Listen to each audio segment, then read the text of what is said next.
Hi everybody, Dr. Bryton here for Two Tip Tuesday, and today we're going to talk about some of the more critical things that you should do as you age when you are taking care of your oral health. So recently there was an article about it, and they specifically noted 9 things that you should do. I'm going to kind of modify them a little bit, but I've had some patients that have asked me, as they're getting older, hey, what should I be doing to try and prevent things more as I age? And so a lot of these you've heard, but they're good reminders. And this article said it in the first one a certain way, and I'll use the verbiage. First things first, a dedicated brushing technique. So we always talk about make sure you're brushing twice a day. It really is deeper than that. Make sure that you are having kind of the same routine, morning and night, and then even within the brushing technique, make sure you are doing the same things when you're brushing. Don't just kind of bump around. Start in the same area, make sure you're covering all the teeth so you don't miss anything. The second thing, obviously,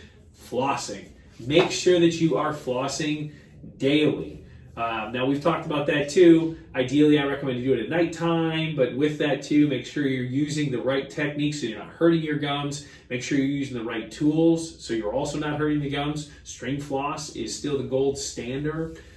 From there, I don't recommend the floss holders. I think they're more harmful than good for most people. They do have things at times when they are useful, but for most people, the floss holders aren't helpful. They hurt them.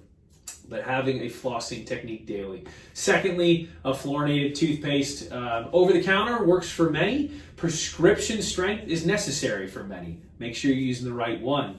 The fourth thing, make sure you're using a mouth rinse. I always recommend a fluorinated mouth rinse, and even in the last couple of years, we've said ideally if you can find an antiseptic fluorinated mouth rinse. Something like ACT has, or it has both, is ideal. You can get knockoff brands from Walmart, Meijer, but make sure you're using a mouth rinse twice a day. But then beyond that, and this is related, but make sure you're looking at your food and drink choices. Think about the sugars that you are exposing your mouth to via food and via your drinks. And remember too, carbohydrates break into sugar. So a cracker that has carbohydrates, but it doesn't say sugar on the box, that carbohydrate actually breaks down into a sugar, and that can be harmful for you. The next thing is make sure you're maintaining your oral wellness visits. Don't skip those. You gotta maintain them. I get a lot of older patients that if they are snowbirds or as they're trying to watch their finances because they're on a fixed income, ask me, can I skip a visit here and there? And I'll say to them, your oral wellness visits are probably the most important thing that you need to do to maintain your oral wellness visits. So make sure you stick to those. With that, if you have dentures, the 7th thing is make sure you're keeping your dentures clean. If you got a bite splint, make sure you're keeping that clean. For the dentures and for the bite splints, we want to keep them clean to extend the life of them so that they function better. But then also, if they get really dirty, they can actually affect the tissues in our mouth too. So keep them good and clean. 8th thing, and this probably should be up there towards the top, but address dry mouth.